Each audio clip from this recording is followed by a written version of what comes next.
ఉద్యమాభివందనం తెలియజేస్తూ మిత్రులారా, సరే మనందరం కూడా ఉద్యమ కమిటీ చేసినందుకు సంతోషం వ్యక్తం చేస్తూ నేను ప్రధానంగా అనేక రకాలైనటువంటి విషయాలు ఏం మాట్లాడను. ముఖ్యంగా చెప్పదలుచుకున్నటువంటి మా ఉద్యమకారుల ఫోరం యొక్క డిమాండ్స్ మాత్రమే మేము చెప్పడం జరుగుతుంది. కాబట్టి ప్రతి ఉద్యమకారులను గుర్తించడానికి వెంటనే ఇమ్మీడియట్లీ కాలయాపన చేయకుండా ఇమ్మీడియట్లీగా ఏదైతే ప్రజాపాలనలో 1,00,000 మంది ఉద్యమకారులు అప్లికేషన్ పెట్టుకున్నారు. ఈ ప్రభుత్వం ఏర్పడి 3 సంవత్సరాలైంది, ఏమీ చేయలేదు. మళ్ళీ ఇప్పుడు కమిటీ పేరుతో ముందుకు వచ్చింది. ఆ కమిటీని మేము స్వాగతిస్తున్నాం. తప్పకుండా ఆ కమిటీ తన విధి విధానాలను ఖరారు చేసి ఈ నెల చివరి లేకపోతే వచ్చే నెల 584 మండలాలలో మీరు విస్తృతంగా ఉద్యమకారులు ఎవరో గుర్తించాల్సిన అవసరం ఉంది అని చెప్తా ఉన్నా. ఎందుకంటే ఈ రోజు అమరజ్యోతిలో గుర్తించారు, అనేక మంది ఉద్యమకారులు మాట్లాడడానికి అవకాశం లేదు. ఇవాళ ఉమ్మడి జిల్లాల స్థాయితో మీటింగ్ ఏర్పాటు చేశారు.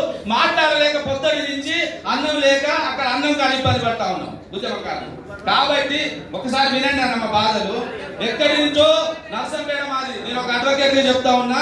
ఇక్కడ సమస్యలు ఉన్నాయి.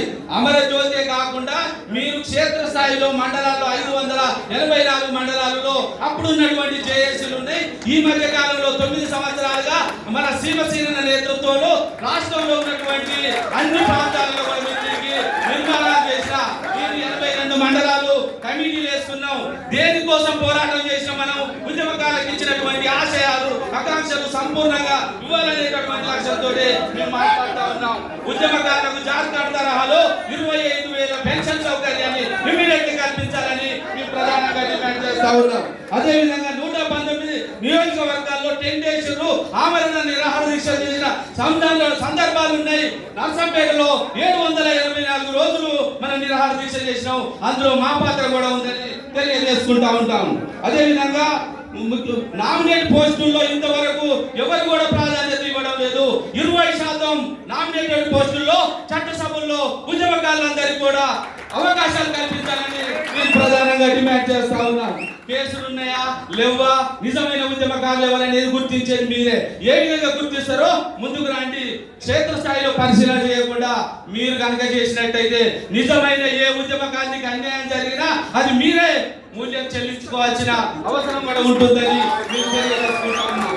అదేవిధంగా మిత్రులారా, ఈ 10,000 కోట్లతో సంక్షేమ నిధులే కాదు 250 గజాలు రాష్ట్ర ముఖ్యమంత్రి ప్రకటించారు. మీరు కమిటీ రాష్ట్ర ముఖ్యమంత్రి సిఫారసు చేస్తారా? మళ్ళీ ఉద్యమకారులు ఒకవేళ ముఖ్యమంత్రి ఆ యొక్క ఇచ్చినటువంటి సిఫారసును అమలు చేయకపోతే మరి మీరు ఉద్యమకారులు అనుకుంటారా? మీరు కూడా నిర్ణయించుకోవాలని మేము తెలియజేస్తా ఉన్నాం. మేము అడుగుతా ఉన్నాం, అరే మీరు సిఫారసు చేస్తారు, 100 మంది 100 అభిప్రాయాలు చేస్తారు, మీరు అభిప్రాయాలు చేస్తారు. ఇందులో మేనిఫెస్టోలో పెట్టినటువంటి అంశాలను అమలు చేస్తారా లేదని మేము అడుగుతా ఉన్నాం. కాబట్టి ఖచ్చితంగా కాంగ్రెస్ అంశాలను అమలు చేయాలి, ఉద్యమకారులకు ఇచ్చినటువంటి అంశాలను పరిష్కరించాలి, మా ఆశయాలను ఆకాంక్షలను మీరు చేస్తారని నమ్మకంతో మాట్లాడుతున్నాం. మాట్లాడద్దంటే వెళ్ళిపోతాం. అదే మేము మాట్లాడుతూ ఉన్నాం. ఉద్యమకారులు మాట్లాడతామండి. ప్రతి కాడ ఉన్నాం, మనం జైలు పాలైనాం. నిజమైన ఉద్యమకారులు ఎవరు? బయట ఉన్నాయా? నిజమైన ఉద్యమకారులు క్షేత్రస్థాయి ఇక్కడ చేయంటున్నాం. గ్రామీణ స్థాయి నుంచి ఉన్నారు 10 days. కోదండరామ్ ఒకసారి మాట్లాడుతూ మా యొక్క ఏమన్నారంటే 10 days కూడా ఉద్యమకారులు అన్నారు. ఒక ఈ మధ్య కాలంలో కేశవరావు అంటే 3,80,000 మందికి ఇస్తాం అంటారు. అంటే అది విడ్డూరమా? ఉద్యమకారులను అసహనాన్ని గురి చేస్తారా? ఒకసారి గుర్తుంచుకోవాలి అడుగుతాము. కాదా సార్, మా ఉద్యమకారులు ఆవేశంలో ఉన్నారు. మేము మాట్లాడుతూ ఉంటే 3,50,000 అందరికి ఇస్తారని మాట్లాడితే ఏమని అర్థం చేసుకోవాలి ఉద్యమకారులు? ఒకసారి మేము మాకు ఆవేదన లేదా సార్? అందరు ఉద్యమకారులు ఉన్నారా? అదే విషయం నేను చెప్తున్నా. ప్రత్యేకమైనటువంటి గుర్తించడానికి ఈ కమిటీ త్వరగా కాలయాపన లేకుండా మాకు జీవితాలలో వెలుగు నింపడానికి మీరు ప్రయత్నం చేస్తారని ఆశిస్తూ, అదేవిధంగా ఉద్యమకారులకు నామినేటెడ్ పోస్టే కాదు హెల్త్ కార్డులు మొత్తం తెలంగాణలో ఉన్నటువంటి ఉద్యమకారులందరికీ కూడా ఒక హాస్పిటల్ గవర్నమెంట్ కార్పొరేట్ స్థాయిలో హాస్పిటల్ కట్టించి ఉద్యమకారుల జీవితాలలో ఎవరికి ఉద్యమకారులకు ఇబ్బంది వచ్చిన హెల్త్ కార్డు ఇష్యూ చేయండి. ఇమ్మీడియట్ వాళ్ళు అక్కడ సర్వీస్ చేసుకుంటారు.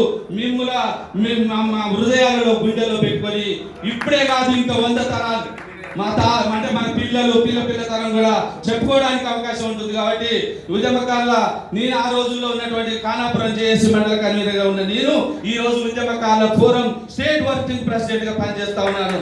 అర్థం చేసుకోండి మిత్రులారా, మా పోరాటాల ఫలితాల వల్ల ఇవాళ తెలంగాణ ఉద్యమకారుల పోరాటాల ఫలితంగా కమిటీ పడ్డది. ఆ కమిటీ అందరూ కూడా ఉద్యమకారులకు న్యాయం చేస్తారని ఆశిస్తూ మీరు ఇచ్చినటువంటి అవకాశాన్ని అందరికీ పేరు పేరున సామాజిక తెలంగాణ ఉద్యమాల తెలియజేస్తూ సెలవు తీసుకుని జై తెలంగాణ.